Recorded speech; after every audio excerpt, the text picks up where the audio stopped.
colocar, né? Beleza. Boa noite. Eu sou o professor Olá, Gustavo. O professor Raul Belus será o nosso palestrante. Eu já faço a introdução e a apresentação dele. Esse vídeo ele é um projeto de extensão, né, chamado Erga Omnes, vinculado ao curso de Direito da Unemat em Barra do Bugres. Né, eu estendo os meus cumprimentos à coordenadora do curso, a professora Evelyn, né? Também temos parceria com o curso de Direito de Brasnorte, que a professora Evelyn também coordena, né? Então, vocês podem seguir o nosso canal no Instagram e no YouTube sobre o Erga Omnes e também o Direito Brasnorte, né? Também cumprimento a professora Valesca, que é a coordenadora do Erga Omnes, e a professora Juliana, que coordena esse ciclo de lives, né? Esse ciclo de lives, ele levou o nome de Jornada de Direito do Cidadão, né? É o primeiro ciclo de lives do Erga Omnes. Nós já tivemos algumas palestras, né? E hoje nós vamos ter o professor Raul, né? Com o título Mitologias Jurídicas Penais entre a História e os Contos da Carochinha, proferida pelo professor Raul Ferreira Belúcio Nogueira, né? Ele é bacharel em Direito pela Universidade Estadual de Maringá, mestre em Direito pela Universidade Federal do Paraná, professor da Universidade Estadual de Maringá, músico, advogado, trabalha especialmente com História dos Saberes Penais de longa duração e já foi professor aqui na nossa instituição, na Unemat, no campus de Pontes Lacerda. Professor, é uma honra tê-lo aqui conosco, né? Espero que tenhamos uma noite, uma palestra bem produtiva. O senhor pode fazer as suas considerações iniciais e logo em seguida a gente segue para a palestra, né? O senhor já pode fazer os seus agradecimentos, assim, né? E entrar no assunto, tá bom? Então, com a palavra, o senhor, professor. Bom, meus agradecimentos são, em primeiro lugar, à Unemat, essa instituição maravilhosa da qual eu já fiz parte. É bom demais estar numa universidade pública, gratuita e de qualidade. Eu acho que a gente precisa defender a existência de boas universidades, de universidades que se dediquem à produção do conhecimento, e acredito que a Unemat seja uma dessas grandes universidades. Eu fiquei muito feliz no tempo que eu trabalhei lá no campus de Pontes Lacerda, inclusive conheci muitas coisas novas, maravilhosas, e eu gostaria de agradecer em primeiríssimo lugar, né, agradecer ao Unemat, mas agradecer ao Gustavo, e agradecer a todo mundo que faz isso possível. Estou vendo aqui a Amanda, estou vendo o Jefferson. Eu acho que a extensão é algo sempre maravilhoso, porque ela cria o diálogo entre a universidade e a comunidade. Eu acho que é isso que a gente precisa. A universidade, por mais que a gente se esforce para ser algo cada vez mais do dia a dia, cada vez mais público, gratuito, de qualidade, às vezes a gente se isola numa torre de marfim ou algo assim e acaba não dialogando muito com a comunidade. Eu acho que a extensão é o que nos permite fazer isso, nos permite colocar a universidade em prol da comunidade externa. Eu amo os projetos de extensão. Certo, obrigado, professor. Então, o senhor pode começar a palestra, né? A palavra é sua para fazer as suas considerações. Eu vou só explicar basicamente como que vai funcionar, né? A gente tem um tempo mais ou menos de uma hora e pouco, mas o senhor fique livre, fique à vontade para fazer as suas colocações. Não temos um compromisso específico com o horário, vamos deixar acontecer. E depois eu vou, quando o senhor encerrar, eu faço algumas perguntas. Tem o chat, o pessoal, os nossos acadêmicos que estão assistindo, né? Houve divulgação, então talvez eles façam perguntas e aí nós fazemos um bate-papo após a sua fala inicial, tá bom? Então, o senhor fique à vontade. Eu acho que eu caí Não sei. Meu Eu tô te computador ouvindo. tá me Tô te ouvindo. ouvindo? Tô, Tá. deixa só, vamos só Meu, esperar um pouquinho ver se estabiliza, só um pouquinho. beleza, meu computador ficou todo escuro aqui. Eu não sei se deu algum problema. Eu até peguei o celular para te avisar. Bom, eu vou tentando resolver o problema. Agora cortou. Vamos esperar o professor voltar só um pouquinho, ver se a gente consegue que ele retorne, e aí a gente dá continuidade, tá? É, Bom, eu vou anunciando enquanto isso as outras lives que nós temos aqui no Erga Omnes, né? E aí, enquanto isso, o professor retorna. Professor?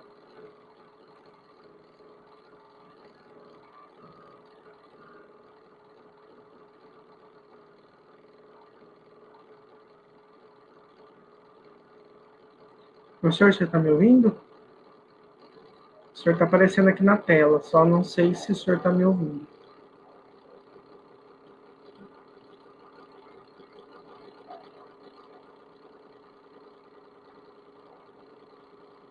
Acho que eu voltei. Deu certo? Tá vendo? Ouvindo?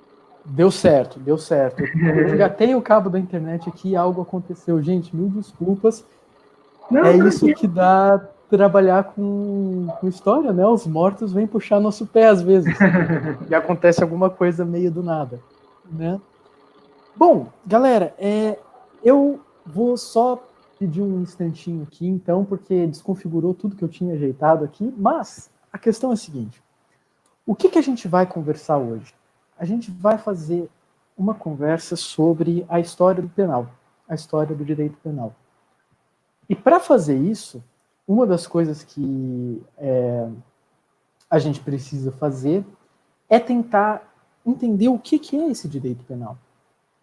Porque, vamos lá, o que a gente quer dizer quando a gente está falando sobre o direito penal? Né? Porque são muitas coisas, muitas possibilidades.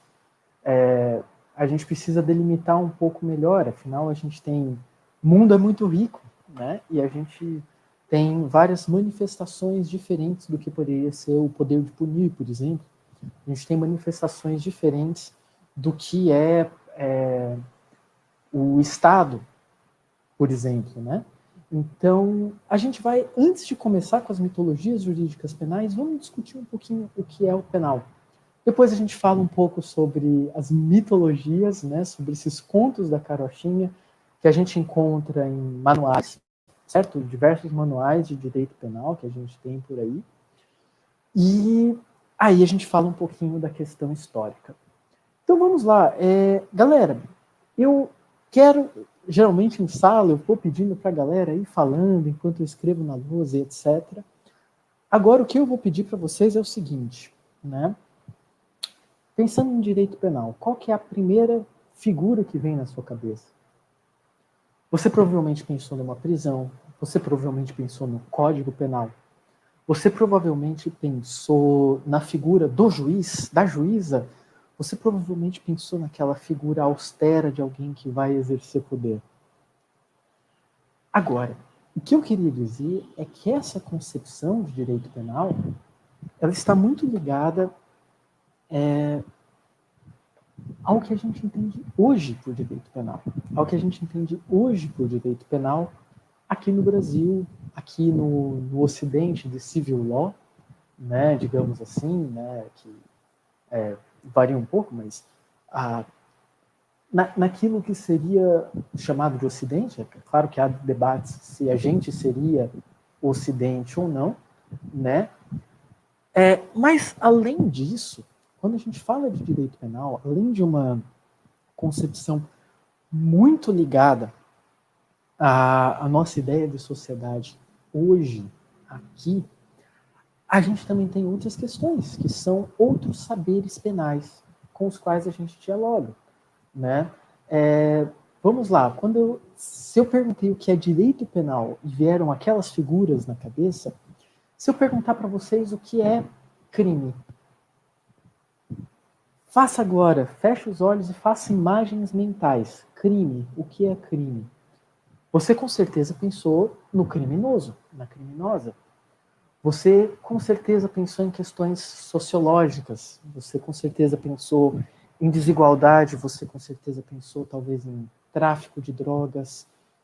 Tá travando?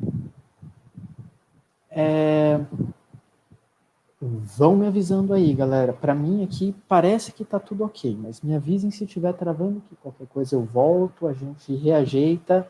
Eu vi que estava ficando um pouco lento, aí eu espetei o cabo da internet e aí que o meu computador falou chega! E resolveu entrar de greve, felizmente só por alguns minutinhos. Mas então, vamos seguindo. Qualquer coisa me avisem aqui que eu tô de olho no chat, beleza? Que são questões de, por exemplo, se a gente trabalha com... Beleza, Jefferson, obrigado. Se a gente trabalha com a ideia de quem é o criminoso, quem é a criminosa, a gente vai estar, talvez, falando um pouco da criminologia, em uma das acepções de criminologia, porque isso também varia ao longo do tempo. Se a gente for trabalhar também com essa questão sociológica, como eu estava falando ali agora há pouquinho, a gente vai trabalhar com algumas questões de desigualdade, a gente vai tentar entender como que sociologicamente a gente define o que é o crime ou não. A gente também entra em algumas questões filosóficas, de como, por exemplo, alguns poderes lidam com a questão criminal.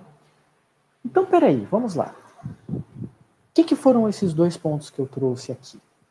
O seguinte, quando a gente define o que é direito penal, a gente tem que lembrar que a gente está falando de uma concepção bem específica de direito penal. Quando a gente pensa em crime, quando a gente pensa em criminoso, quando a gente pensa nessas questões, a gente também está falando desses outros saberes, certo? E é isso que eu queria. Muitos desses pontos se misturam quando a gente olha para o passado. Se vários desses pontos se misturam quando a gente olha para eles hoje, e às vezes, por exemplo, se a gente está falando, digamos, sobre a Lei de Drogas, 11.343 de 2006, às vezes a gente não consegue delimitar muito bem em que momento a gente está falando isso com o olhar do direito penal, em que momento a gente está falando isso com o olhar da criminologia, da sociologia, da filosofia.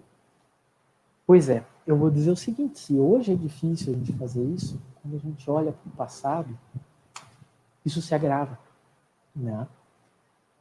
E, inclusive, porque quando a gente fala sobre a própria ideia de passado e a ideia de que o tempo corre de uma forma linear, a gente também vai ter uma concepção que é muito própria da nossa cultura, da cultura europeia ocidental, da cultura ibérica, que a gente sob alguns aspectos, herdeiro, e sob outros, somos parte dessa cultura ibérica.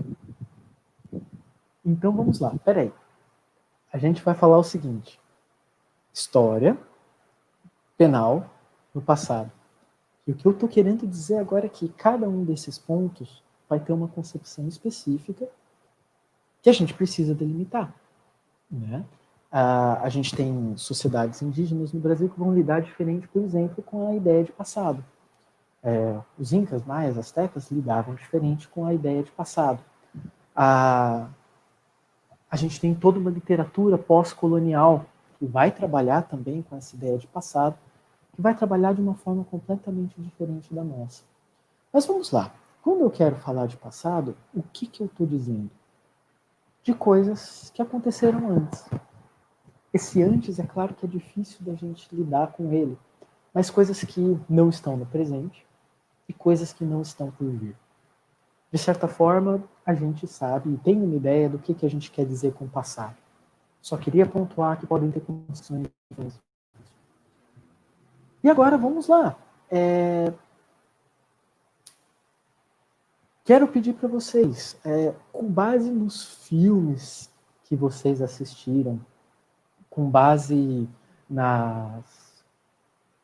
nos manuais que vocês leram, com base na própria literatura, nas pinturas, eu gostaria que vocês fizessem agora uma imagem mental, de novo, feche o olho e pense em alguma coisa, de como era o direito penal antigamente.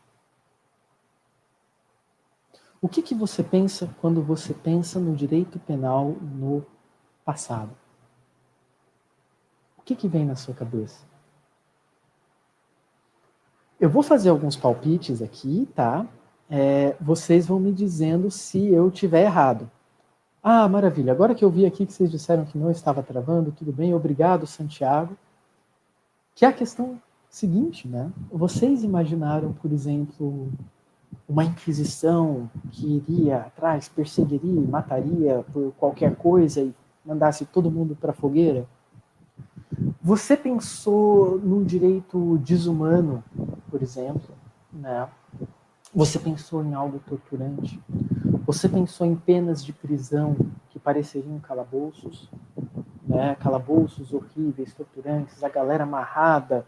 Ah, professor, eu assisti aquela série dos Vikings, e aí o cara tá amarrado lá e etc. Rasgam o peito ou as costas dele para tirar o pulmão, para ele fazer uma águia e etc. Galera, não vou dizer que essas questões estejam erradas, tá? Mas eu vou fazer um convite para a gente problematizar isso um pouquinho. Então, minha resposta para essa questão, né, se você imaginou comigo essas situações do que era o direito penal no passado, você imaginou torturas, imaginou arbitrariedades, e um juiz que olhava para a cara do maluco e falava, foi com a cara desse aqui? Então, ele está perdoado. Não fui com a cara desse aqui, ele está condenado. Eu quero sair matando todo mundo hoje, eu vou usar o direito penal para isso. Pode ser. Se você imaginou isso, eu não vou dizer que está errado, mas eu vou querer compartilhar, problematizar isso aí um pouquinho. Então, é um sim, mas não. Ok? E é aqui que a gente vai começar a diferenciação entre o que seria a mitologia e o que seria a história. Beleza? Primeiro de tudo, eu quero dizer o porquê que eu escolhi esse título, né, de mitologias jurídicas penais, né, da modernidade. Aqui quem eu uso é um cara chamado Paulo Grossi, tá? Ele é um historiador do direito italiano, e ele tem uma palestra que inclusive ele deu em Florianópolis, que saiu em livro pela Boitot, que ele chama de mitologias jurídicas da modernidade, né? Só que ele fala isso mais sobre o direito civil. E eu me inspirei nesse texto dele, né? Hoje é um texto, mas nessa fala dele, para fazer também algumas desmistificações do que é a história do penal. De o que são essas experiências passadas do penal. Né? Se vocês estão vendo o gatinho aqui no canto, esse é o Bolt, tá? Ele é um gato que gosta muito de comer, então ele está lambendo o pote, que está vazio, mas não é hora do jantar dele, então ele vai ter que aguardar, tá? Sim, uma das primeiras coisas que a gente pensa, penas corporais. Certo, certíssimo, é bem por aí. Então, a gente vai começar a falar um pouco sobre essa transição do que seria história e do que seria mitologia. E aí eu vou pedir aqui para vocês, galera, para compartilhar a tela, tá? Vou até maximizar aqui. Tá, agora vocês estão vendo o Bolt. Beleza. Ele vai aqui acompanhar a aula, né, Bolt? Pronto. Aqui, que querido. Vou compartilhar a tela com vocês.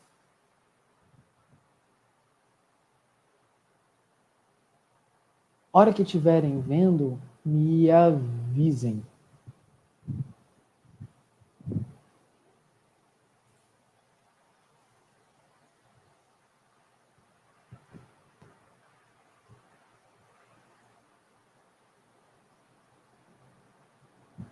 Certo? Estão vendo? Dá um joinha aí, se estiverem vendo a tela. Ahá, agora aqui está a tela. Maravilha. Bom, galera, essa imagem é de um pintor espanhol chamado Francisco de Goya, né? Ele é um pintor que tem várias obras bastante famosas, etc. Tem um filme, inclusive, chamado Sombras de Goya, que eu recomendo para vocês. É um filme bem legal. Mas aqui vamos trabalhar um pouco com essa gravura. Primeiro, galera, o que é uma gravura?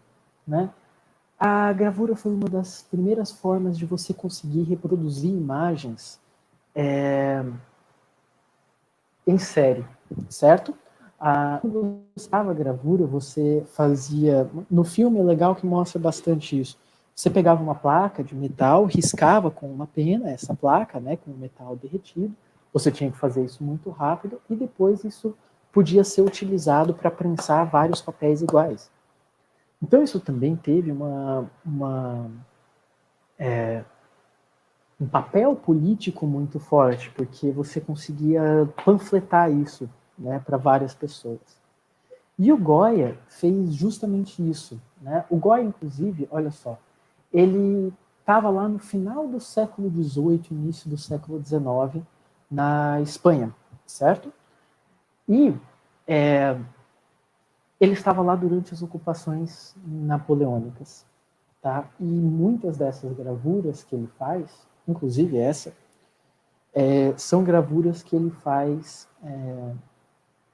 do tempo napoleônico, né? da invasão napoleônica. E essa é uma delas. Vamos lá, o que a gente vê aqui? A gente vê um mastro, certo?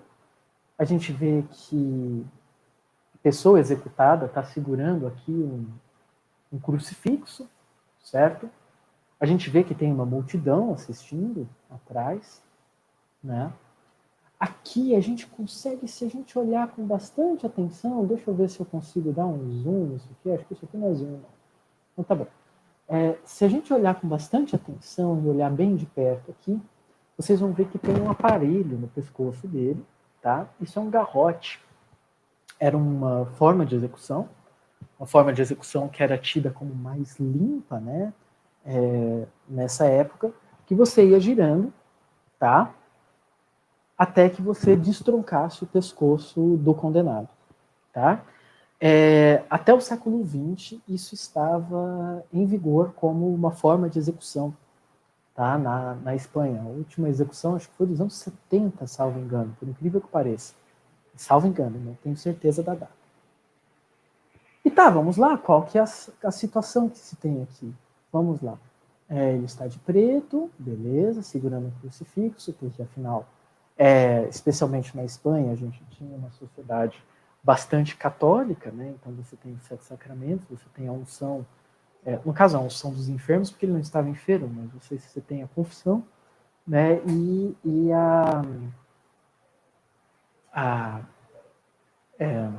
desculpa, gente, falhou aqui. Mas aquela última bênção que você pede para o padre dar antes de morrer, eu esqueci o nome, mil desculpas. Tá? Então, nessa que ele segura um crucifixo. E extrema-unção. Nossa, obrigado, Gustavo. Extrema-unção. Maravilha. E aqui a gente tem essa execução, certo? Embaixo a gente vê o quê? Por una navarra, certo? Por una navalha. A gente hipotetiza, nesse caso, que esse autor teria sido morto por estar portando uma navalha. E isso seria proibido você portar qualquer tipo de arma no período napoleônico, de invasão napoleônica, né, do José I na Espanha. Então ele foi morto por isso, por uma navalha. Eu vou fazer o seguinte, primeiro vamos trabalhar com esses mitos, depois eu volto desconstruindo eles. Essa pintura aqui, agora, é essa. Ó. Eu abri na Wikipédia de propósito, viu, galera? Porque a definição da pintura aqui na Wikipédia é muito alta.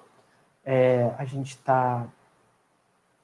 essa pintura está em domínio público, né? Mas o que eu queria mostrar para vocês é o seguinte. Essa obra, essa pintura, é do Pedro Américo, tá? Um dos maiores pintores que esse Brasil já viu. Né? Realmente um cara fantástico. Vou até colocar em tela inteira, depois a gente cancela. Pedro Américo lá pelo finalzinho da década de 1880, ele estava estudando na Europa, estudando pintura na Europa, com uma bolsa do imperador. O que aconteceu no final dos anos 1880? Bom, proclamaram, né, ou proclamaram a República no Brasil, ou deram o golpe da República no Brasil, né? É um golpe, ok? É um golpe. Se foi um golpe bom, se foi um golpe que teria que ter vindo, essa é uma discussão que a gente pode fazer, mas foi golpe, tá? A proclamação da República é um golpe. Se você tem um governo constitucionalmente constituído, você derruba esse governo por outras questões que não as previstas na Constituição, isso é golpe, ok? E ele voltou e fez essa pintura para agradar os republicanos.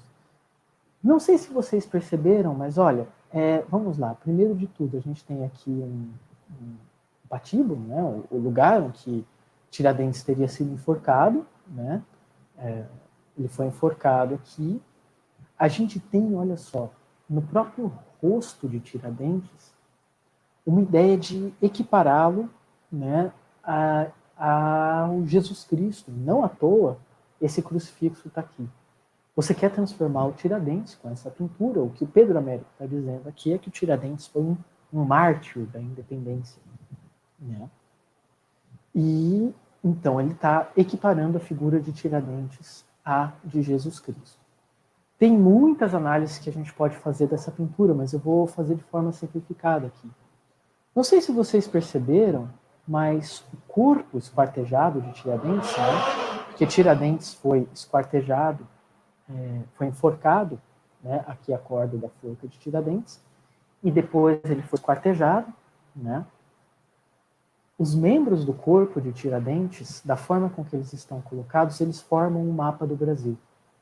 Ó, aqui nós temos no norte, né, no Amapá, a cabeça, aqui ela desce, o pé está lá no Acre, tá? O cotovelo é mais ou menos Pontes de Lacerda, ali, ó, onde eu trabalhava, certo? A gente desce aqui a gente tem o Rio Grande do Sul.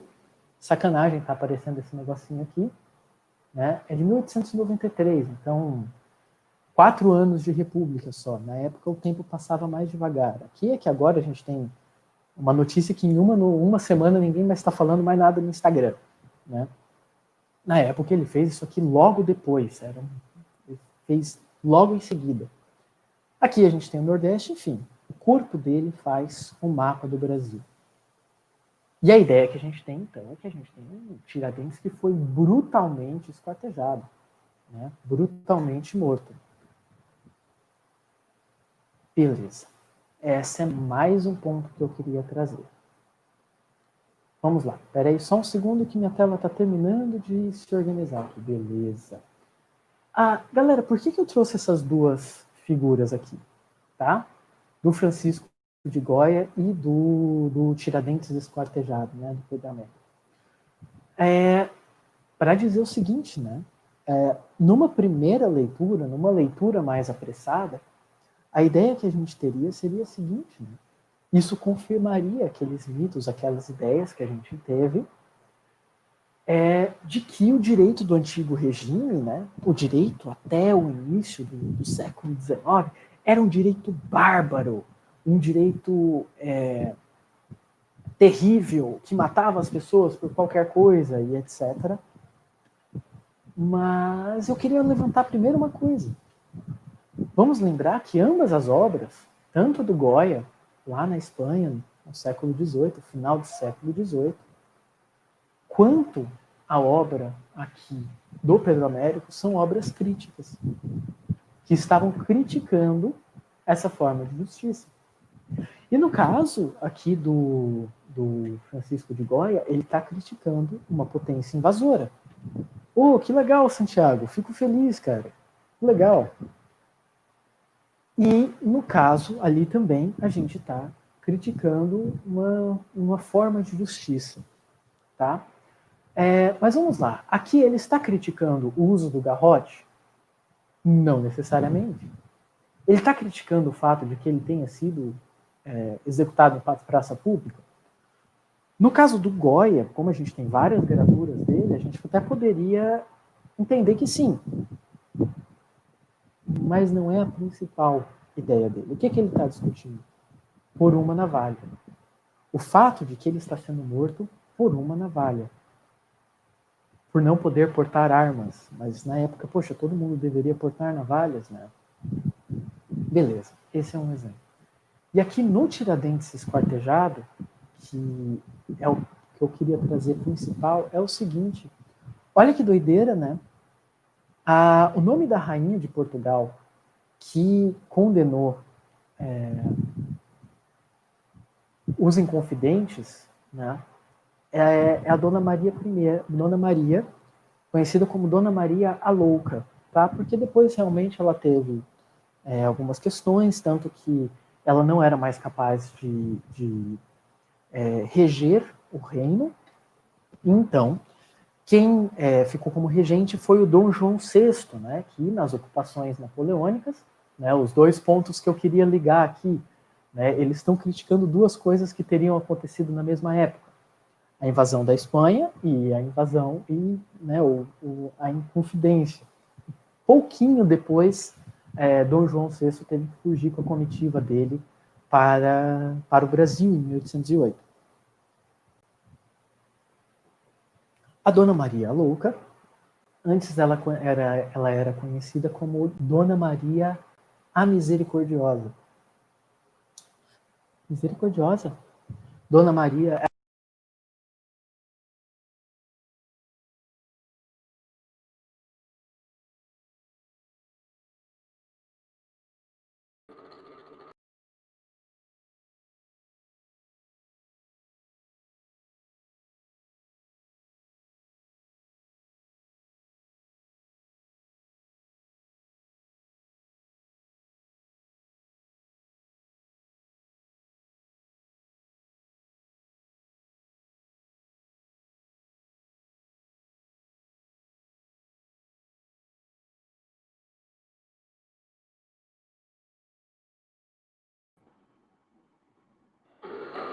Boa noite, pessoal. Tivemos alguns problemas técnicos, o professor já está reconectando. Tudo certo, professor Raul? Voltou aí? Acho que deu, acho que voltou. Gente, mil desculpas, está dando um vendaval aqui em Maringá. Eu acho que a minha internet está oscilando um pouquinho. São problemas técnicos. Nós estamos aqui, a gente vai se ajeitando, não se preocupa com isso. Lamento, não tenho o que fazer. O Bolt ficou irritado também, ó. Ele até foi embora, ele estava aqui, ele pensou, não, tá caindo a internet, eu vou embora. Não façam igual o Bolt, se tá caindo a internet, continue, a gente volta, em algum momento a gente volta. Pior das hipóteses, eu volto no 4G, galera. A gente volta. O Bolt pode ir embora, ele tá tomando água agora. Beleza? Sim, vou compartilhar a tela novamente. Muito obrigado por me lembrar disso, gente. Lamento, tá, que tenha caído. Infelizmente, isso acontece. Peraí, cadê? Caramba, onde é que tá? Tá, vou compartilhar a tela 2 inteira, que aí vai. Beleza, acho que agora tá indo.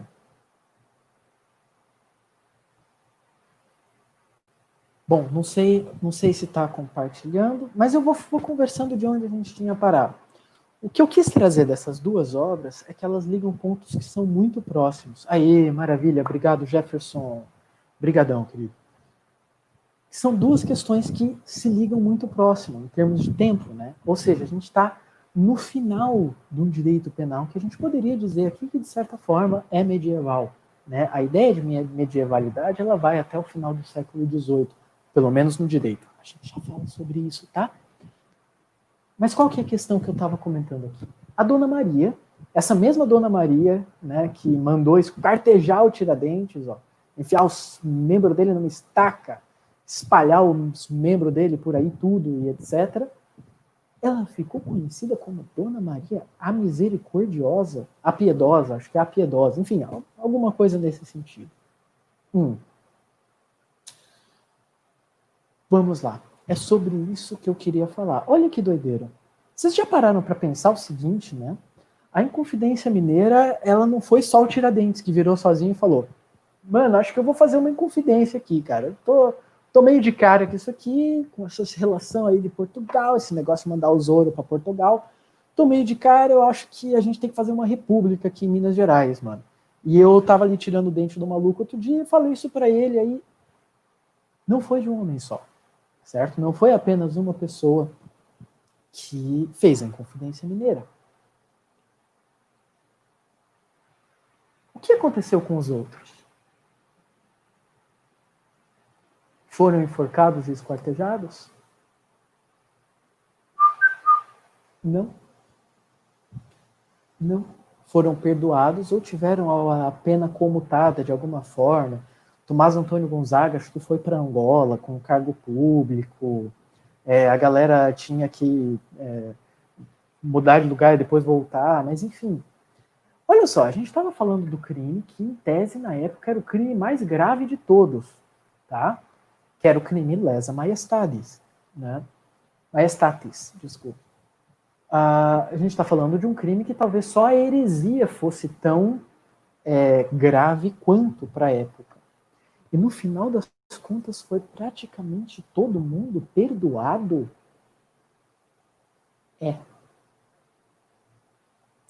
Olha, por que quando a gente comentou ali, quando eu falei dessa ideia que vocês teriam, pena corporal, vamos decepar a galera, vamos torturar todo mundo, prender todo mundo por qualquer coisa, vamos matar todo mundo na fogueira e etc. Por que eu falei sim, mas não? Porque sim, isso acontecia. Mas acontecia com uma frequência pequena. O poder do rei, o poder do reino, se fazia muito mais pela ameaça da pena, ou seja, principalmente pelo poder de misericórdia, do que pela aplicação da pena. Porque olha que doideira, né? Hoje a gente tem um sistema penal absurdo, né? Bizarro. A gente tem galera 8 anos sem banho de sol, cela para 4 pessoas com 40 malucos dentro. No Espírito Santo tinha lá as detenções que eram em container. Aqui no Sul a gente tem o Presídio Central de Porto Alegre, por exemplo, que foi fechado já várias vezes, interditado, porque não tinha condições sanitárias de funcionar. Aqui em Maringá a gente tem a Nona, que foi fechada pela vigilância sanitária também. Eu nunca ouvi falar de um estado que não tivesse uma situação absolutamente insustentável nas suas prisões, especialmente nas cadeias. Nos presídios a situação é menos terrível, menos pior, né? Ok, qual que é a ideia que a gente tem? Vamos lá, se você tem um delito, você aplica esse delito a todo mundo, pune todo mundo, e você tem que punir todo mundo, porque a impunidade é um dos grandes problemas. Isso não valia para o antigo regime. E ninguém pensava que a impunidade poderia ser um problema. O que você pensava era o seguinte: o rei exercia o poder pela misericórdia. Ok? E esse é um exemplo que a gente pode trazer sobre isso. E isso se sustenta em várias outras questões. Você vai ter um monte de perdões. O Antônio Manuel Espanha tem um livro chamado Da Justitia à Disciplina. Nesse livro, inclusive, narra o caso de um cara que ele tinha sido denunciado, né? Não lembro se foi em devassa, não lembro no que foi, mas enfim, o cara tinha sido denunciado por diversos crimes sexuais, etc., e por bigamia, por adultério, por um monte de coisa, e o cara tinha, o que tudo indica, mais de 200 filhos, né? Era o touro bandido do século XVI. E aí você fica pensando, nossa, ele tinha um monte de crime acumulado nas costas, né? O rei vai mandar decepar o maluco. O rei vai mandar o maluco ficar remando, né? Lembrando que a condenação à pena de galés, né, que era a pena que você ia ficar remando, se você era condenado a 10 anos de pena de galé, eles entendiam que isso era pena de morte, porque ninguém ficava 10 anos remando e sobrevivia para contar a história, tá? E geralmente essas penas eram convertidas em degredo. Adivinhem, o rei de Portugal não condenou esse cara à morte. Não. Mandou o cara para uma província do sul de Portugal que era pouco povoada. E ele falou que esse cara seria útil para povoar aquela província.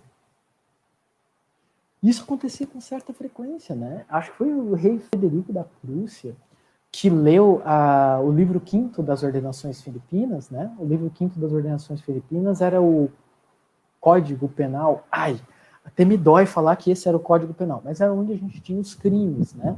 Nas Ordenações Filipinas. E olha que doideira, né? Ele virou e falou o seguinte: há alguém vivo em Portugal? Porque afinal, todos os crimes eram punidos com a morte. Aí eu pergunto: eram punidos com a morte? A gente tem poucas execuções. Aqui no Brasil, pouquíssimas penas de morte. E mesmo em Portugal, bem poucas também. O poder do rei se exercitava por um outro tipo de mecanismo, tá?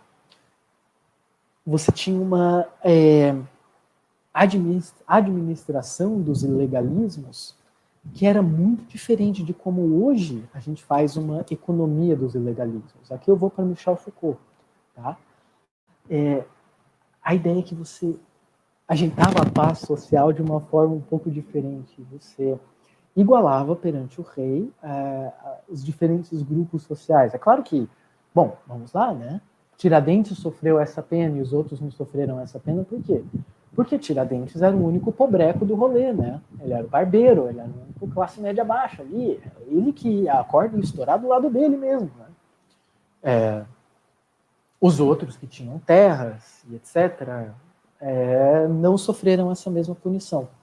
Mas você tinha uma administração desses ilegalismos de uma forma diferente por parte do rei.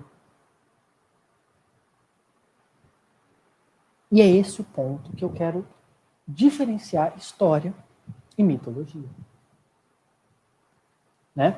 Quando você abre um manual, né, por exemplo, você abre lá o direito penal comentado do autor X, o manual de direito penal da autora Y, você abre o tratado do direito penal do autor W.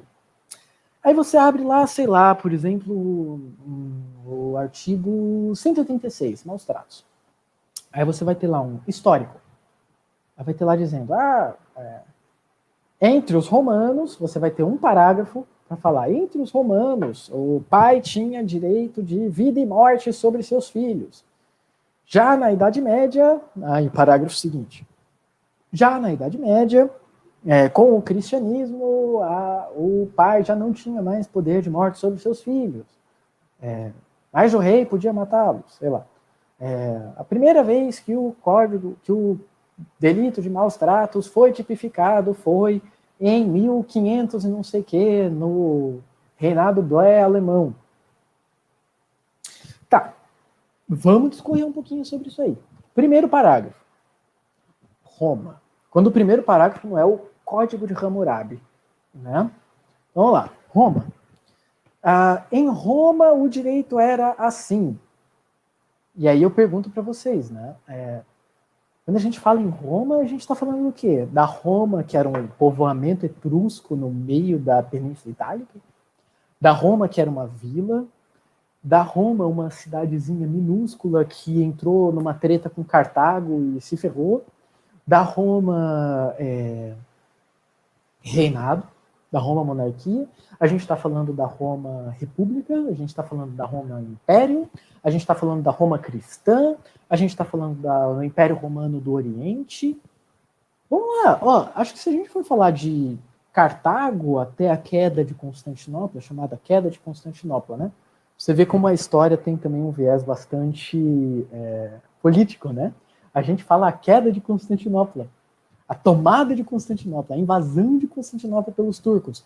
Eu acho que os turcos não falam da tomada de Constantinopla dessa forma. Eles devem falar a conquista de Constantinopla, o feito, né, da conquista de Constantinopla, igual nós, de ascendência portuguesa, falamos das conquistas da África, do descobrimento das Américas. Né? Bom, tudo isso são mitologias. A gente vai criando mitos em cima dessas questões. E, no direito penal, a gente trabalha muito com mitos. Sim, justamente. Porque, vamos lá, você falar, o Código de Hammurabi já criminalizava o aborto. Mano, a gente mal e mal conhece as civilizações babilônicas, mesopotâmicas, o suficiente para dizer que aquele código realmente seria seguido. Talvez ele fosse, sei lá. Mas a gente mal e mal consegue entender isso. E aí a gente vai lá e fica falando, não, beleza. E aliás, olha que doideira, né? A gente vai lá e faz uma continuidade, né? A gente se considera sempre herdeiro de uma grande civilização. Né? Então, olha lá. Ah, não, os egípcios faziam dessa forma, a Mesopotâmia fazia dessa forma. Aí você não ouve nunca mais falar nesses caras, né? Nem no Egito, nem na Mesopotâmia. Aí Roma, a Grécia fazia desse jeito, Roma fazia desse jeito, a medieval fazia desse jeito. Tá, por que a gente puxa lá dos mesopotâmicos, depois Roma, depois mesopotâmicos, Grécia, Roma e etc, etc, etc? Por que a gente não falar na civilização chinesa, em 3000 a.C., faziam não sei o quê? Ah, a gente escolhe quais mitos a gente vai acreditar. E é isso que a gente vai criar uma série de mitologias para o direito penal, da ideia de que, por exemplo, antes o direito penal era bizarro, ele era arbitrário, né? E não necessariamente, tá? A gente acabou comprando um discurso vencedor, um discurso iluminista sobre o que seria a medievalidade, sobre o que seria a Idade Média, tá? A gente compra esse discurso vencedor, esse discurso iluminista e simplifica demais. Só de medievalidade a gente tem 1000 anos de história, galera. 1000 anos. Então imagina o seguinte, o Brasil tem 500 anos, tá? Só 500, né? Desde a descoberta dos portugueses, né? Desde a chegada dos portugueses aqui, a gente tem 500 anos de história. Dá para simplificar isso num parágrafo, galera? Colocar no mesmo parágrafo, olha, a civilização brasileira fazia assim, sobre qualquer coisa. Dá para fazer essa simplificação? Não, né? Imagina, a gente pega lá uma lei de 1500 e todo o sistema era completamente diferente. Vocês já pararam para pensar que quando a gente fala da medievalidade, a gente está cometendo o dobro de problemas? Porque se de 1500 para cá a gente tem 520 anos, a medievalidade a gente tem 1000 anos de história para falar, no mínimo. Né? E quando a gente fala dos romanos, a gente está fazendo a mesma coisa. A gente tem 1000 anos de história e a gente joga tudo isso num paralelo. A gente cria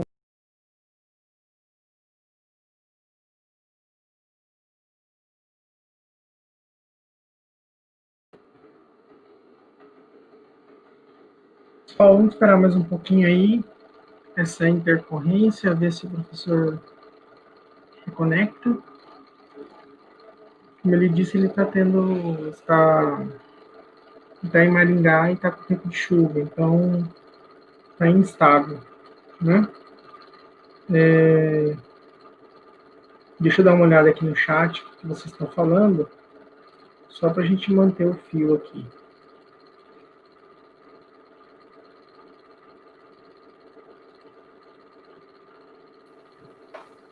Oi, gente. Eu lamento. Voltou. Não tenho o que fazer. Eu ia ler o chat, mas está tranquilo, professor. Ai, desculpa, gente. Isso é ruim porque a gente perde o fio da meada, né? Nossa, mil desculpas, mas não tenho o que fazer. Eu até tentei pelo 4G, ele tá com o mesmo problema, tá oscilando. É o vendaval mesmo. Uhum. O senhor estava falando sobre a questão do Brasil, de você tentar resumir a história em uma linha, em um parágrafo. Isso, perfeito. Obrigado, querido. E, gente, novamente, lamento, tá? Mas vai dar tudo certo. Eu já compartilho a tela de novo. Por enquanto, eu vou continuar um pouquinho mais aqui, aí depois eu compartilho para a gente trabalhar com 2 documentos legais. Legais de massa, não documentos legais de lei. Né? Vamos lá. A questão de quando a gente olha para o direito penal, a questão de quando a gente olha para o direito como um todo. Eu gosto de dar um exemplo sobre isso, né? Sobre essas mitologias, sobre essa ideia de longa duração, essa simplificação dessa longa duração, e a gente jogar 1000 anos em um parágrafo, é a seguinte, né?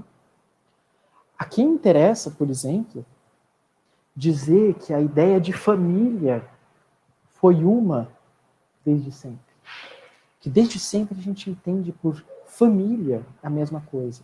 E aí você vira e fala, não, dominium, vem de dominus, que é casa, em latim, né? Você vem falar, o pater familias.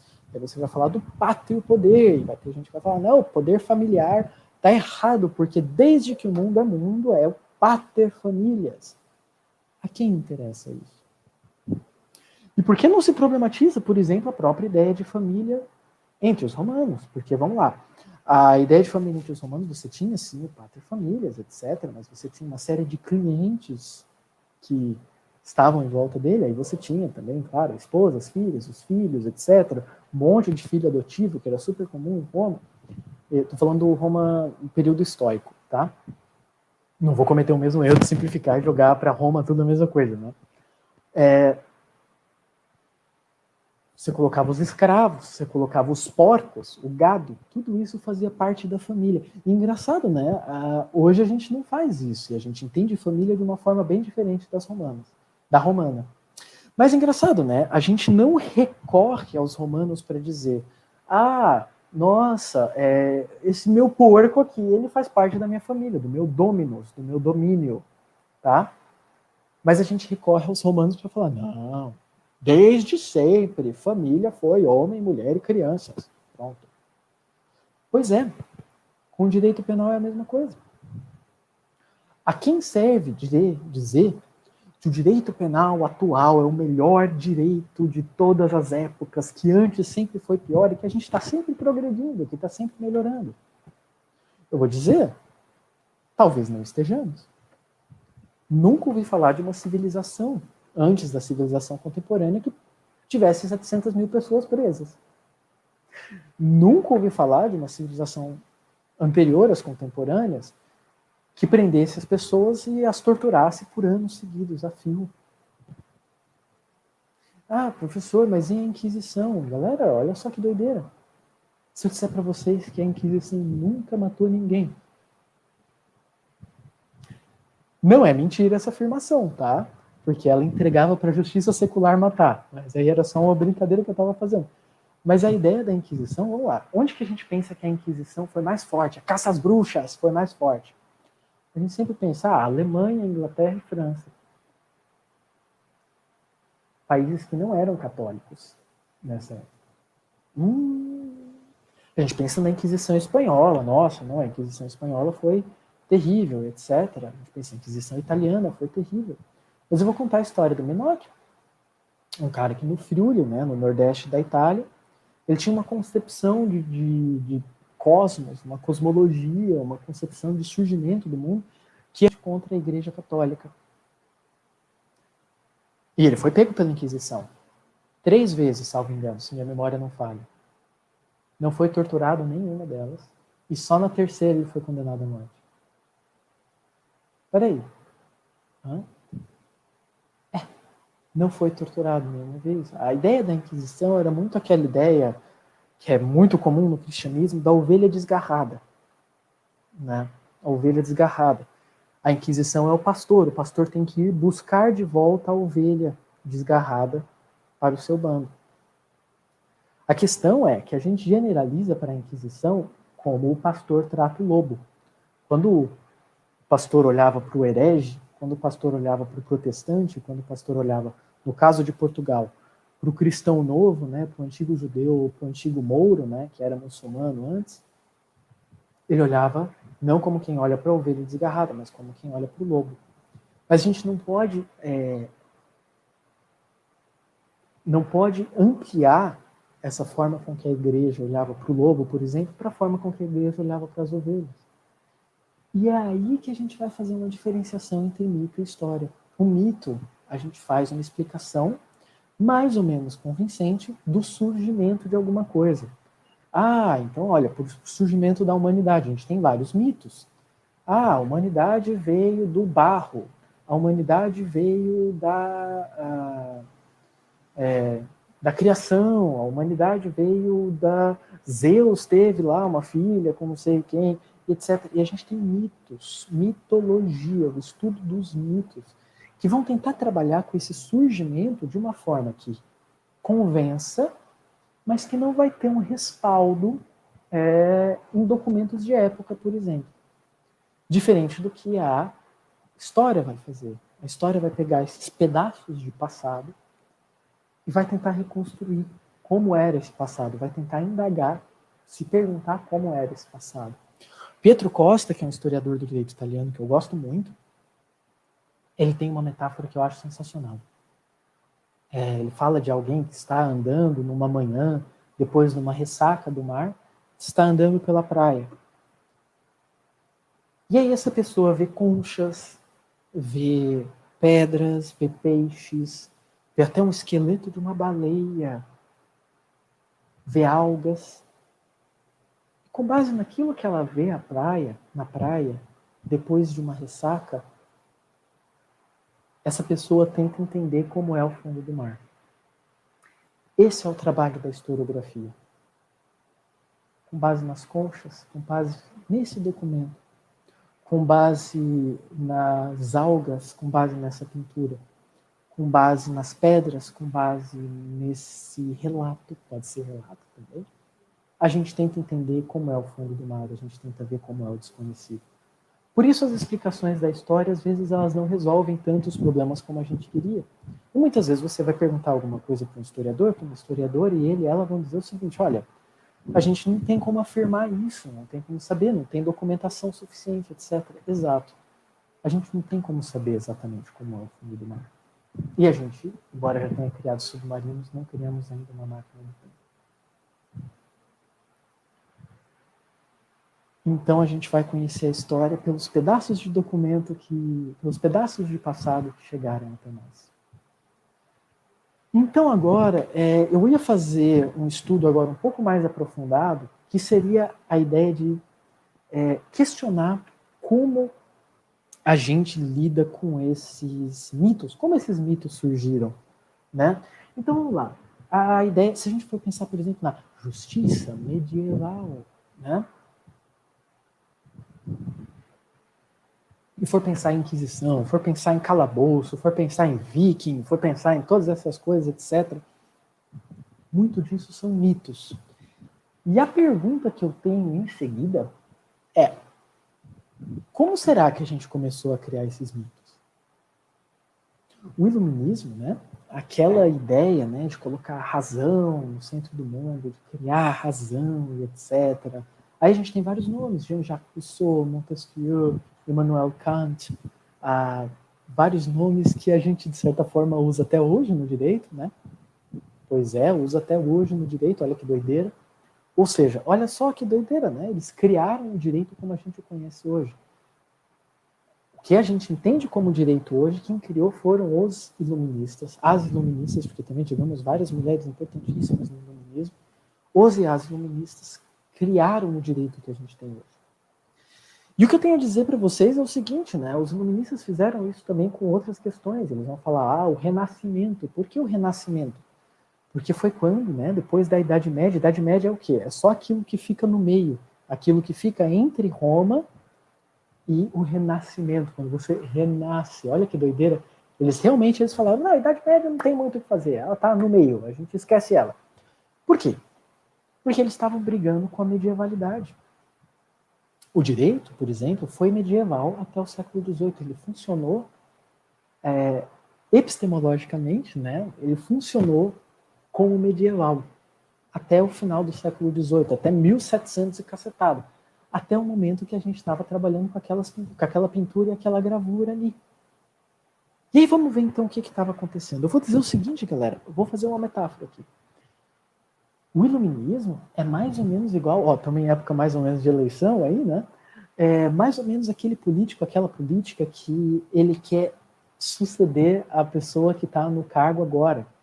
E aí ele vai falar que tudo que aquela pessoa fez foi horrível, foi bizarro, foi ruim, etc. Não é isso? Não é assim que a gente vê nos debates de eleição? Acontece lá o debate de eleição, o cara fala uma ideia boa, você fala a mesma ideia com outro nome e você fala que a ideia do outro cara foi ruim, não é? A ideia do outro político, da outra política foi ruim. Beleza. Foi mais ou menos isso que o iluminismo fez. E agora eu vou compartilhar minha tela com vocês de novo.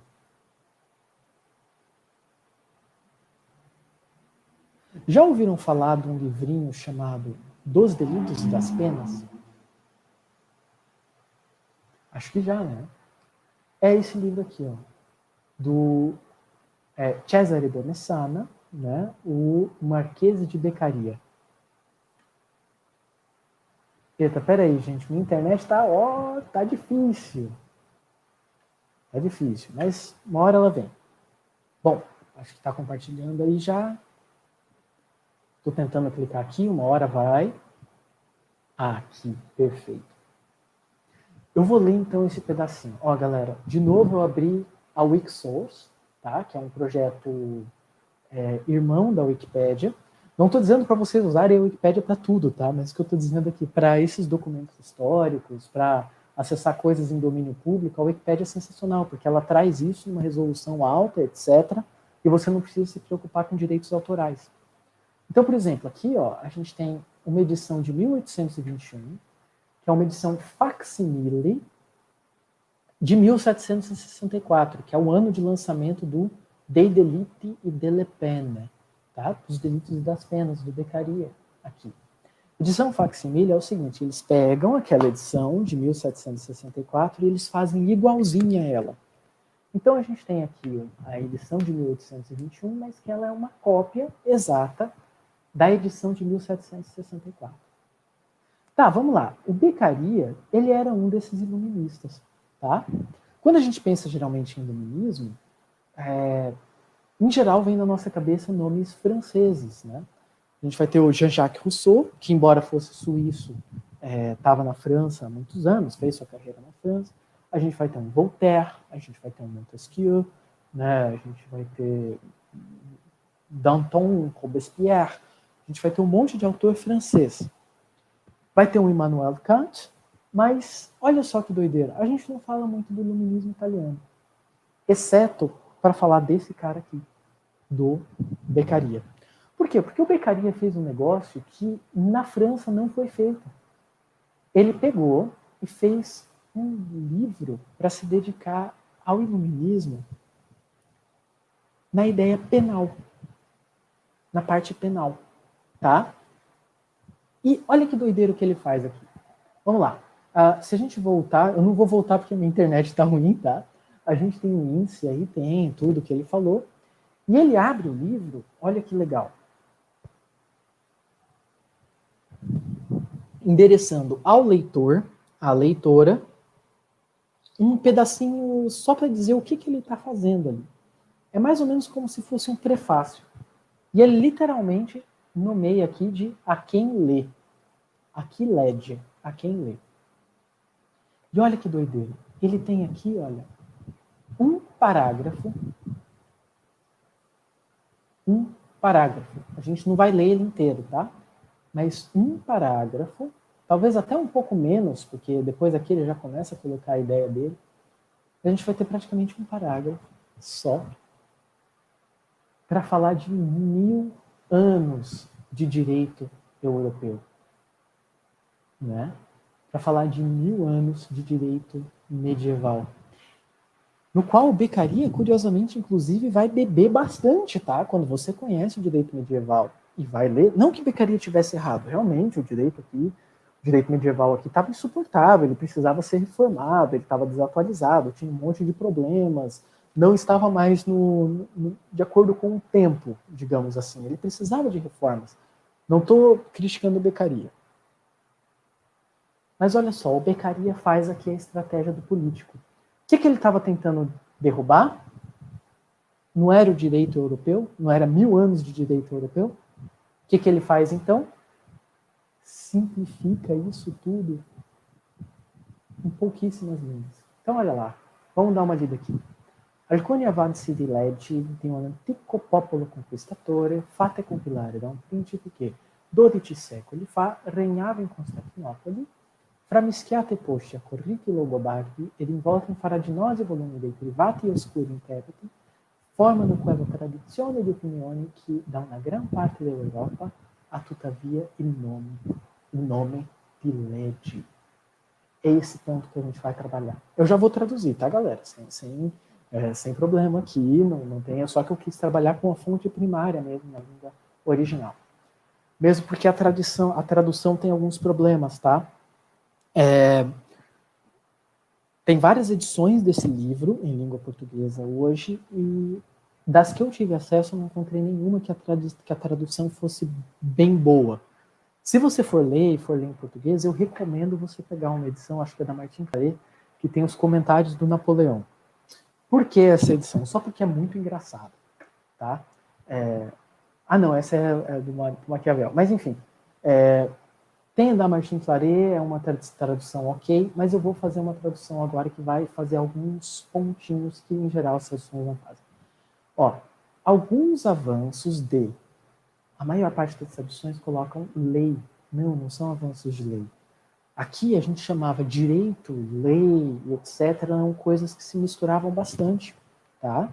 Então não são avanços de lei, são avanços de direito. Essa seria a melhor tradução para os tempos atuais.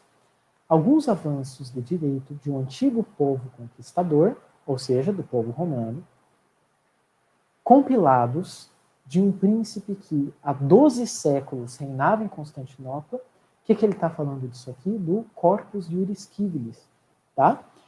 O que foi o Corpus Juris Civilis, galera? Mais ou menos o seguinte: Justiniano, né, que era o rei de Constantinopla nessa época, imperador, mandou compilar tudo que tivesse de conhecimento sobre direito dos romanos. E é realmente uma compilação bárbara. Que bom que ela foi feita, ela é sensacional. Ela é uma fonte de direito absurda para os medievais aqui. Eles piraram quando viram toda aquela fonte, etc. Né? Mas vamos lá, ele fez, olha que doideira, justamente aquilo que eu brinquei que a gente faria aqui. Imagina o seguinte: você pega um livro, tá? Que tem todas as leis, isso só as leis, tá? Porque tinha também várias questões do que hoje a gente chama de doutrina, né? Você compila tudo isso num documento só e fala: esse é o direito brasileiro. Vamos lá, faz sentido? Eu vou agora ler o artigo 155 do Código Penal de 1940, né? Subtrair coisa alheia móvel pareceu para outra. E vou ler do mesmo lado alguma normatização sobre as capitanias hereditárias. E eu vou ter que fazer aquilo fazer sentido. Bom, de novo, aqui são 500 anos. Aqui ele compilou mais de 1000. Compilou 1000 anos de direito, tá? Vamos lá. Alguns avanços de direito do antigo povo conquistador, compilados de um príncipe que há 12 séculos reinava em Constantinopla, há 12 séculos, 1200 anos já naquela época. Misturados, né, polvilhados, então, com ritos longobardos, né, ritos bárbaros, envoltos por volumes enferrujados de intérpretes obscuros e privados. Formam aquela tradição de opiniões, olha como ele desdenha do direito europeu, formam aquela tradição de opiniões que, de uma grande parte da Europa, há, contudo, o nome de direito. Vocês já viram? Deixa eu ver se eu consigo abrir aqui. Vocês já viram uma glosa medieval? Quer ver? Ó? Vamos lá.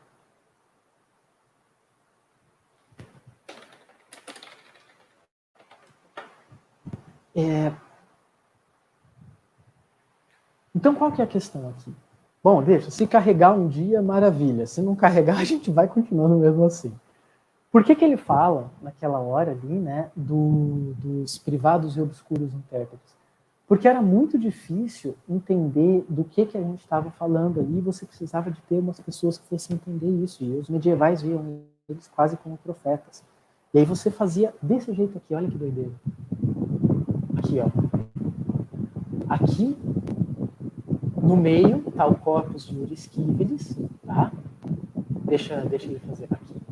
Estão vendo aí, ó? No meio está o Corpus Juris Civilis e do lado estão os comentários todos. Por quê? Porque eles precisavam entender do que eles estavam falando.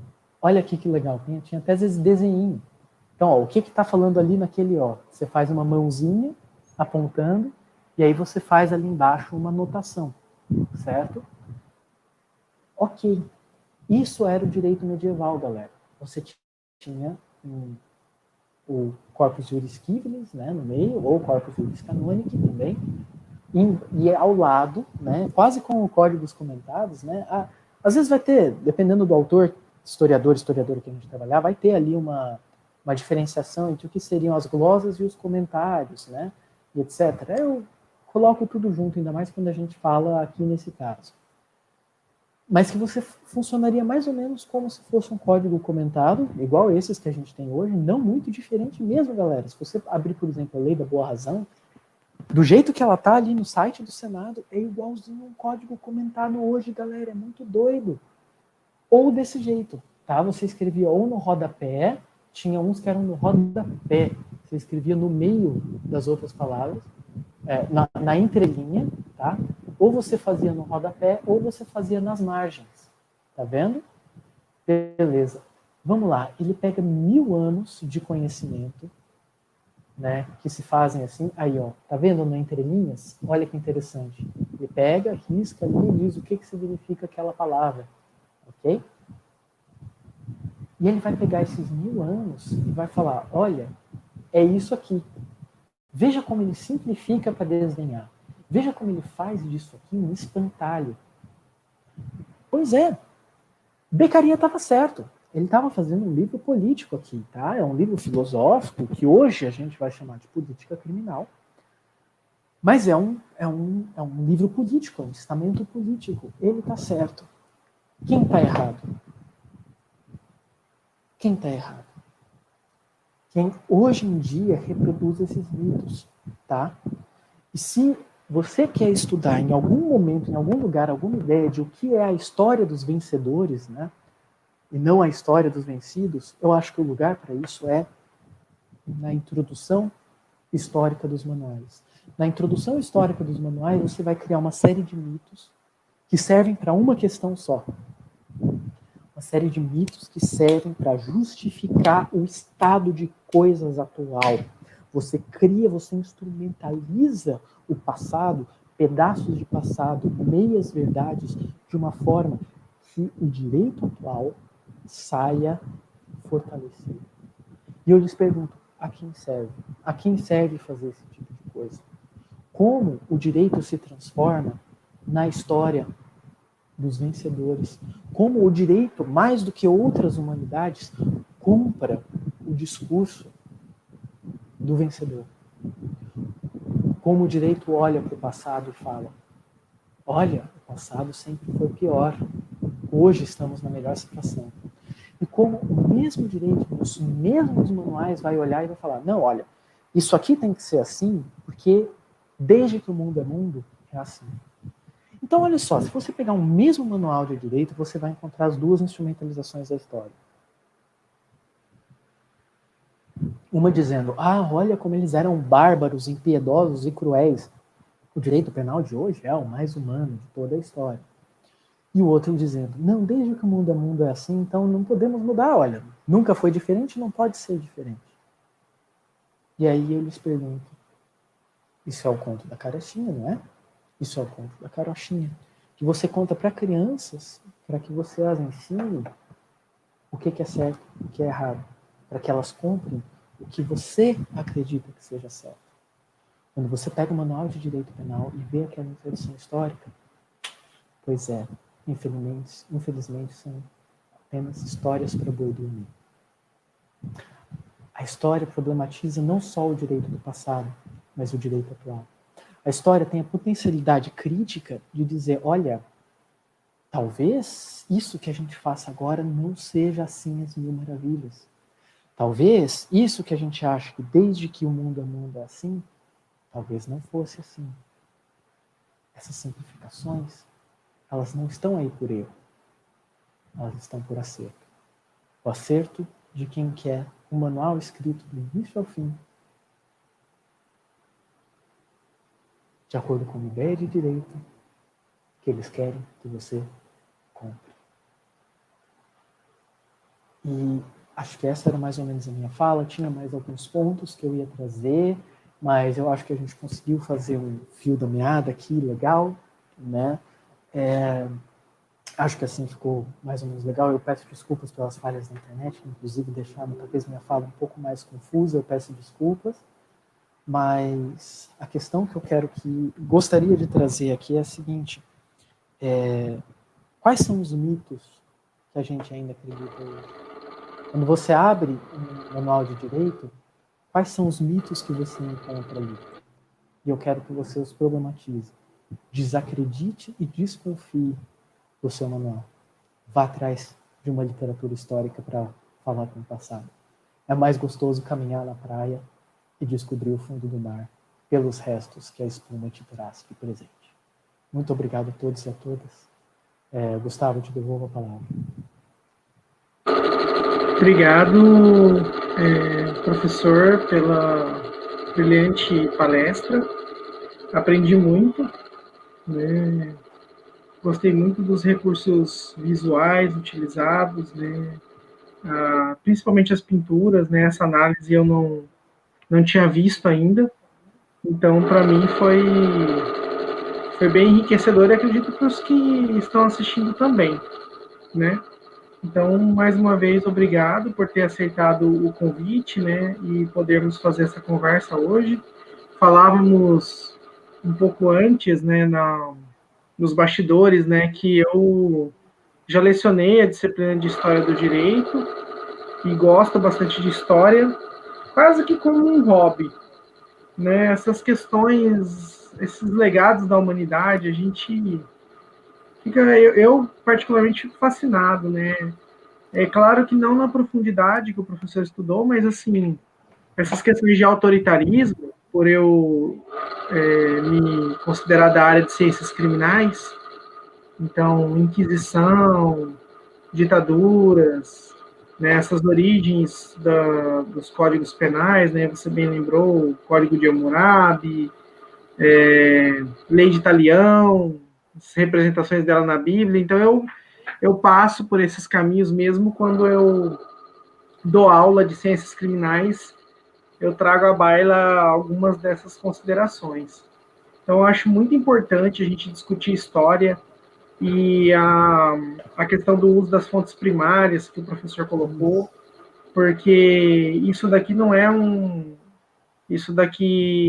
algo que é um senso comum, um achismo, etc. Para você revisar algo do tipo, para você trazer alguma nova, né, interpretação ou uma nova colocação daquele fato histórico, né, tem que ter uma fundamentação, um conhecimento. Então, assim, eu tinha comentado com o professor Otávio e comento com o senhor aqui essa questão de revisionismo histórico com base em nada, né, em opinião, em que eu acho. Então, não desmerecendo o trabalho de jornalista, evidentemente, né, que nós temos, por exemplo, eu tenho um livro que eu gosto, especialmente, que é o Laurentino Gomes, que escreve tem aquela trilogia, o 1908, 1822, acho que 1889, e agora está lançando um novo livro sobre escravidão, né? Então, eu li por gosto, assim, né? Então, ou aquela outra, eles são 4 livros, que é da ditadura, que é ditadura escancarada, ditadura amordaçada, etc. Né? Sim, eu li também alguns deles. Ai, de quem que é? Eu não lembro. O nome me fugiu agora, eu já vou dar uma colinha ali e resolvo. Mas, enfim, eu gosto de ler essas coisas, e esse exercício, ele é interessante porque você não é obrigado necessariamente a concordar com o que está ali. Eu posso ler e posso discordar, mas, assim, ele vai me apresentar as fontes, né? Da onde ele está tirando. Então, assim, é preciso, a gente no direito tem que ter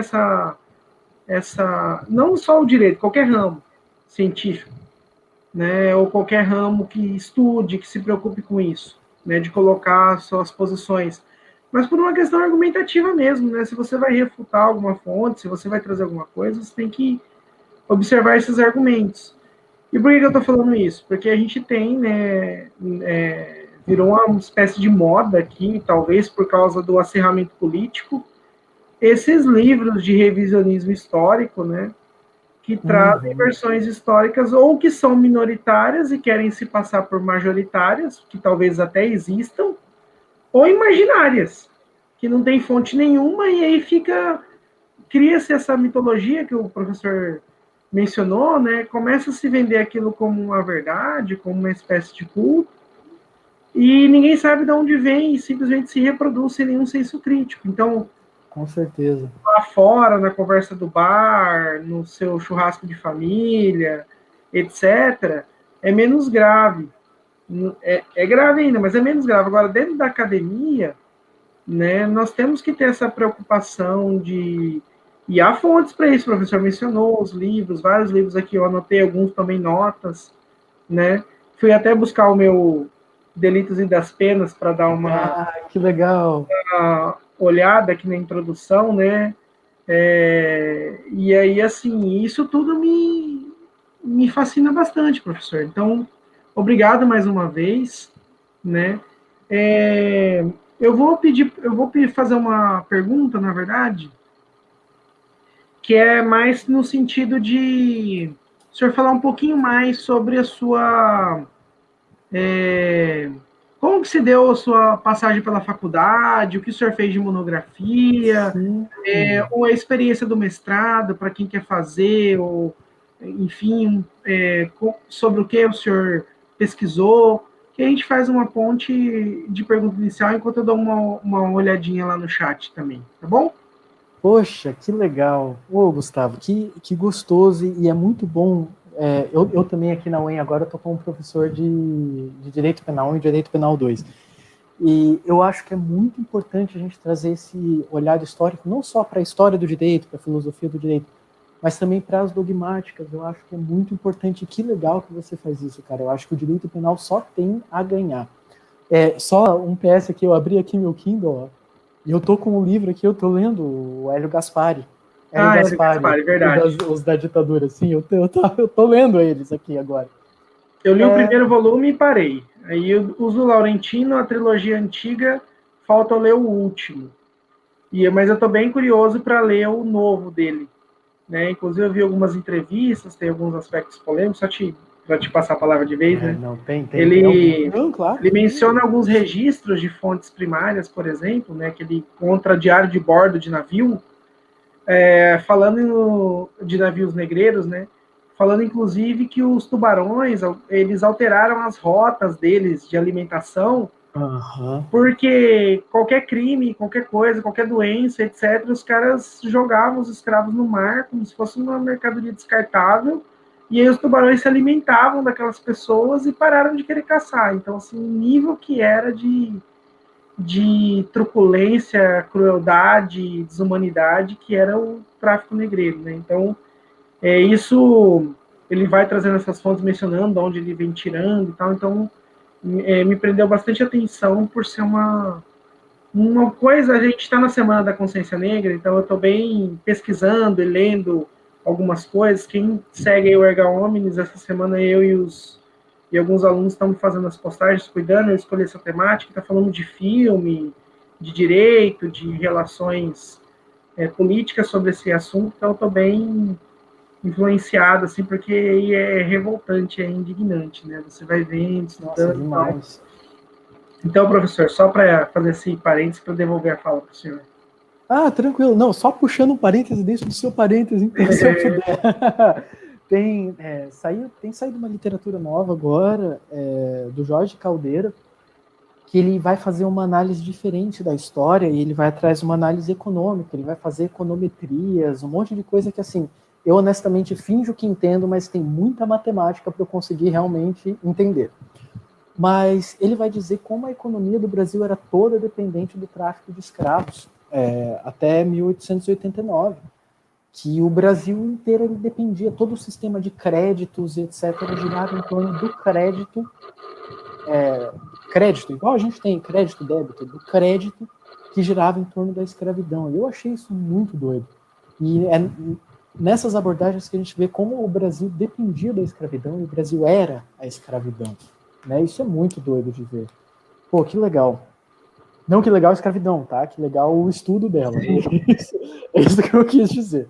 Uhum. Bom, falando um pouco do meu itinerário, então, eu sempre quis ser professor, desde que eu sou molecão, né? Eu ainda não sabia muito bem do que. Chegou no terceiro ano lá do ensino médio, eu não fazia ideia do que eu queria fazer e acabei indo, como muitas pessoas que estão indecisas, para o direito. né? É um curso bom para pessoas indecisas, direito, administração. Se você não tem certeza, você vai para o direito. Foi o que eu fiz e deu muito certo, né? Eu já queria carreira acadêmica, eu sabia que eu queria lecionar, e comecei aqui na Universidade Estadual de Maringá, aqui pertinho de casa agora. E já fui atrás de fazer iniciação científica, né? Eu fiz também um intercâmbio, na época ainda existiam bolsas no Brasil. Hoje em dia, se você encontra uma bolsa, você, né, assim, meu Deus, tem uma bolsa aqui, etc. Você, né, escreve no seu diário, porque não tem mais bolsas de pesquisa. E eu fui com uma bolsa para fazer um intercâmbio durante a graduação.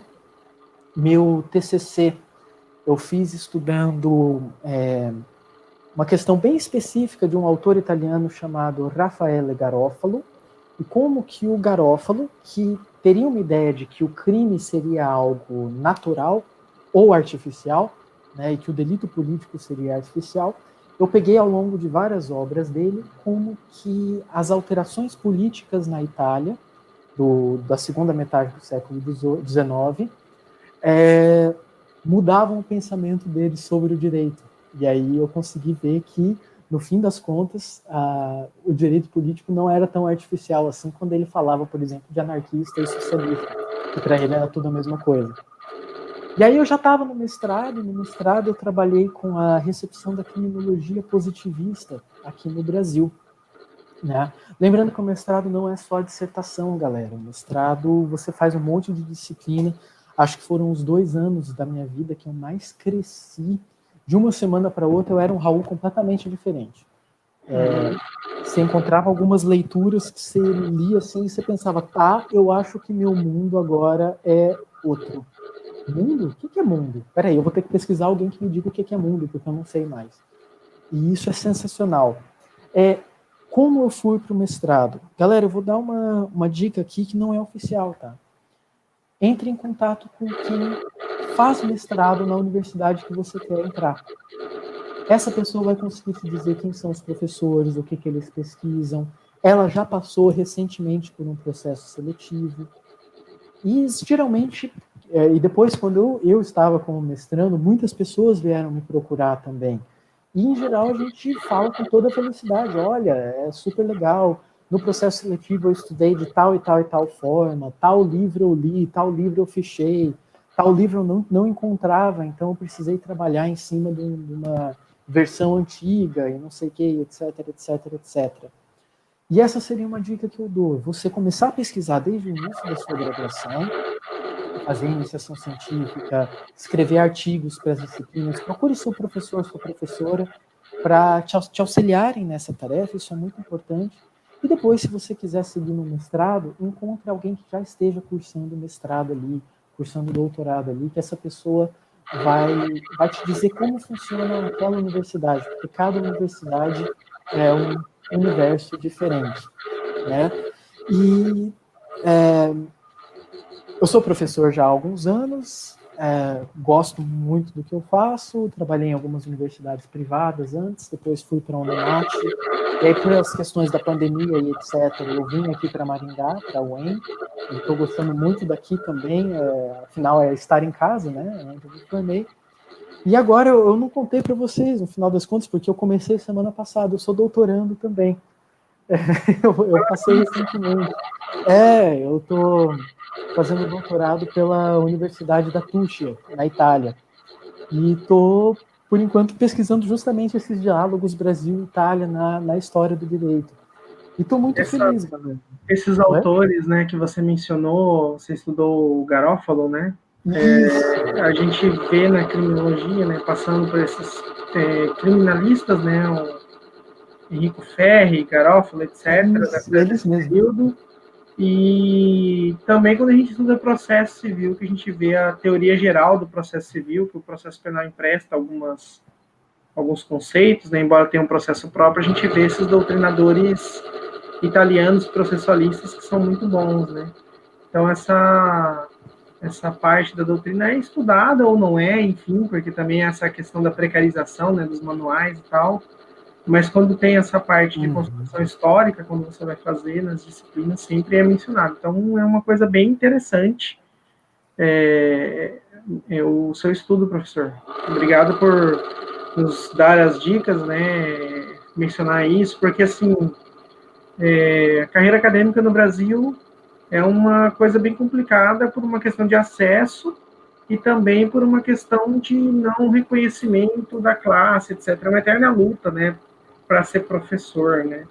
Sim. Então, esses depoimentos aí, eles são motivadores, eles são importantes que as pessoas falam, porque também para quebrar um tabu do tipo que é impossível, né, que é algo que não tem como ser feito e tal, que às só vezes entra talvez gente é de por falta de dentro, conhecimento, né? né? Minha experiência mesmo, assim, eu comecei a dar aula em 2015 e eu não conhecia nada disso, assim, mundo acadêmico, assim, máxima especialização, um programa de mestrado eu nunca tinha ouvido falar como é, etc. E foi dando aula que, vendo outros professores que tinham titulação, que eu passei a olhar e falei, não, eu preciso fazer isso, eu preciso me qualificar, eu quero. E aí foi aonde começou a me motivar para ir atrás e olhar e pesquisar. Então, surgiu naturalmente para mim, né? E eu estou fazendo mestrado, sou mestrando, né? Então, estou realmente nessa loucura que o senhor mencionou aí, Nossa, você, é né? pesado. De ler 5 livros numa semana, assim, e ficar meio pneu, né? Que é muito intenso, né? É bem transformador, né? Por exemplo, eu tive uma disciplina de literaturas africanas de língua portuguesa, até mencionei com Que o professor massa! Otávio, e aí dentro dessa disciplina você estuda os estudos coloniais, pós-coloniais, decoloniais, então você vai fazer essa leitura, né, que é bem importante nessa parte. Enfim, tudo é importante, mas assim, esse contato acadêmico mesmo com as obras e tal, então esse tipo de leitura é proporcionado quando você está na academia, né, que você está estudando. Então, para mim, realmente está sendo o Gustavo de um ano atrás e o Gustavo de agora. Eu estou finalizando os créditos, né, do primeiro ano para começar a fazer a dissertação, né, propriamente escrever, porque as leituras você vai fazendo, né. Então, tá bem nesse sentido mesmo e você lê muito, né? Eu acho que aquela média lá de livros por ano, né, que o pessoal fala, o brasileiro lê 2, 3 livros por ano, isso aí é numa semana. Então, no Nossa, final, se nessa você época, contabilizar as leituras, né, que você faz, é muita, muita coisa, né? Aprende muito. E a sua tese do mestrado, desculpa, sua dissertação, professor, foi sobre o quê? Eu acho que não sei se você chegou a mencionar. sim, eu trabalhei com os debates sobre a pena de morte, né, porque a Constituição de 1891 aboliu a pena de morte no Brasil. Eu peguei os debates, né, as 3.000 páginas de debates, e fui tentando ver desses debates sobre a pena de morte o que seria de jurídico ali, como que os deputados e senadores constituintes lidavam com a ideia de jurídico. De certa forma, foi uma análise do discurso, mas ali eu queria conseguir delimitar o que eles consideravam como direito e como eles se utilizavam dessa fonte, se era de uma forma mais argumentativa, se eles estavam preocupados em saber o que era a ideia de cada autor, etc. E eles, curiosamente, diferente dos deputados e senadores de hoje, né, citavam autores do direito penal, citavam, etc. Às vezes citavam errado, mas citavam, estavam discutindo, querendo mostrar a erudição e etc. E aí eu acabei trabalhando muito com a criminologia positivista, de novo, né? Eram os autores que eles mais citavam, especialmente Garófalo, né? Então, eu não achei que eu fosse trombar com o Garófalo aí, mas trombei com ele. Eu cheguei, olha o Garófalo aqui. O mesmo que eu tinha estudado no TCC, e ele já aparecia aqui em 1890. E essa circulação de ideias no final do século XIX aqui era muito doida. E, galera, para quem quiser ir para a carreira acadêmica, já vou dizer, não é um negócio fácil, a gente gosta muito, tá? Mas isso esconde também bastante sofrimento e etc. Tem uma série de regras não escritas, é um ambiente competitivo, mas que ao mesmo tempo é a profissão que eu escolhi para mim, que eu adoro. Então, se eu puder deixar o contato do meu Instagram, quem quiser trocar uma ideia comigo, eu vi a Amanda aqui, já falou que quer trocar uma ideia, eu vou deixar aqui, ó, deixei no chat privado, se puderem repassar ali depois. E também você tem o seu projeto, né, de extensão que você faz com o professor Otávio, né? Sim, que é um canal do YouTube que é o Direitos e Histórias. Assina lá, vai atrás. A gente trabalha muito com história do direito, histórias, direitos e tudo que é misturado, porque a gente não gosta de fazer diferenciação entre os saberes, não. E vou deixar meu e-mail também. Eu Fico pretendo super à trabalhar disposição. a questão de mitologia também, porque eu vou estudar Antígona, então eu vou falar sobre o mito de Antígona. Então, vou passar por alguns especialistas em mitologia, mas a princípio, né, quando eu vi a sua palestra, o pessoal até ficou tirando um sarro, perguntando para mim se, porque eu falo isso em sala de aula, né, se a gente ia falar aqui sobre garantismo penal integral, sobre outras, no sentido de mitologia de algo que não existe, né, que a galera fica imaginando e criando, né? Então eu falei, vamos ver o que eles vão falar lá, hiperbólico molecular, etc., mas assim, no sentido de piada, né? Porque tem demais, né? Essas teorias, essas questões que surgem do nada e nem tem embasamento, enfim. E aí a outra questão, né? Eu acho que até cheguei a te mandar por mensagem, né? Porque tem um livro, né, do Rubens Casara que é a mitologia no processo penal. E aí ele traz, tem um capítulo próprio que ele vai fazer essas discussões desses mitos enraizados, né? Então, a própria imparcialidade, né? Essa questão da justiça se colocar e do não tem imparcialidade, não tem parcialidade, todo mundo é imparcial e tal, e aí você começa a ver esses posicionamentos de juízes, etc., né? Que os caras, às vezes, por vezes são classistas, então as corregedorias, etc., às vezes tem que chegar no CNJ para fazer alguma coisa de algo que era óbvio, assim, né, desde o começo. Então, essas construções que vão sendo feitas, etc. Então, o Rubens Casara, ele trabalha isso dentro do processo penal, mas a gente tem essa, a começar pelo próprio termo, né, a gente fala dogmática, né. Exato. Então, você cumpre porque é aquilo que está ali, etc. Então, mas peraí, vamos repensar isso daí, né? Vamos olhar, né? Você é um ato de fé, o direito é um ato de fé, né? Então é bem legal esse diálogo. E aí, professor, eu acho que eu olhei aqui no chat, eu vou só agradecer o comentário do professor José Ricardo Menacho, né? Ele é professor lá em Cáceres, ele está fazendo doutorado também, mandou um abraço aqui e parabéns pela nossa iniciativa, né? Então, um abraço para você, professor José Ricardo. E aí eu já te passo, professor, para o senhor fazer as suas. O Jefferson colocou aqui na tela, né, o comentário do professor, né, dizendo que é importante a gente preencher esses espaços e discutir e trazer essas questões. Mas eu já vou te passar para as. Como não teve perguntas, a gente já fez uma conversa aqui no final, para suas considerações finais, professor. E aí, os seus agradecimentos, né? Você já meio que deu os recados seus aí, né? Dos seus projetos e tal. E o que você está pretendendo pesquisar antes de finalizar? Já que você já acabou de entrar no doutorado. Qual que é a sua proposta por enquanto? Então, cara, primeiro que isso muda, eu entrei semana passada e já tô com outra ideia de trabalho para fazer. Isso é Você verdade. faz o processo, o projeto, né? E aí você lê mais uma ou duas coisas e você pensa, acho que eu quero pesquisar outra coisa, hein? Porque a minha ideia inicial era pesquisar a criminologia positivista no Brasil, né, na longa duração.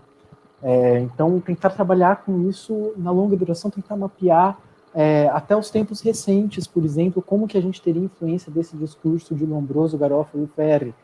Mas agora eu já estou tendo umas outras ideias, eu estou trombando com umas fontes primárias, eu acho que talvez eu acabe verticalizando um pouco mais. Faz tempo que eu quero trabalhar com algo de longa duração, mas eu acabo não conseguindo. É até importante, né, trazer esses autores no sentido de apresentá-los e também fazer as críticas, né, porque nós temos um movimento também nesse sentido de reacender essas ideias aí, talvez não Com só certeza. as ideias boas, mas trazer talvez uma dimensão que a gente acreditava talvez estar superada, né? Mas aparecem alguns discursos aí. Então, academicamente, é bem importante a gente posicionar sobre algumas questões, essas mais polêmicas, né? Então, pode falar, professor, seus recados finais para a gente poder encerrar. Ah, sim. Não, primeiro de tudo, deixar um abraço para o José Ricardo Menacho também. A gente já trocou ideia por WhatsApp e tal. Cara, gente fina pra Legal. caramba, gente. Que gostoso. E deixar um abraço para todo mundo que está aí. É gostoso demais poder estar aqui. Queria agradecer demais o convite de vocês. E dizer que essa questão da mitologia, em geral, quando eu trabalho no curso de Penal 1, eu fico falando de cada um desses mitos e brincando com eles e etc. Mas aqui eu quis só fazer um mapeamento geral de onde viria um mito que é o próprio direito penal, né? Que não deixa de ser, sob vários aspectos, todo ele mitologizado. Mas minhas questões finais aí seriam, galera, eu estou muito feliz de estar aqui. Eu gosto demais da Unemat, a gente está aqui agora, né? O aqui ele é em vários lugares, graças à internet e graças à pandemia. Mas eu gostaria de reforçar a ideia da gente sempre pensar sobre tudo de forma crítica, questionar as coisas, ir atrás de bons autores, boas autoras, boas leituras e reforçar aqui o recado de que a gente tenha que defender uma universidade pública e gratuita de qualidade como a Unemat. E como o Gustavo bem falou, muitas das questões que a gente achava que já estavam consolidadas não passam de vitórias provisórias. E a democracia é uma luta constante. E temos que nos engajar todos, todas e todas nessa luta que é garantir direitos às minorias, às pessoas desfavorecidas economicamente, e eu acredito que a universidade tem um papel especial nisso, os projetos de extensão têm um papel especial nisso, a divulgação científica, que de certa forma é o que estamos fazendo aqui, tem um papel especial nisso, e eu gostaria de parabenizar a iniciativa do Erga Omnes, que é sensacional, com tantas iniciativas dessa universidade maravilhosa que é a nossa querida Unimat.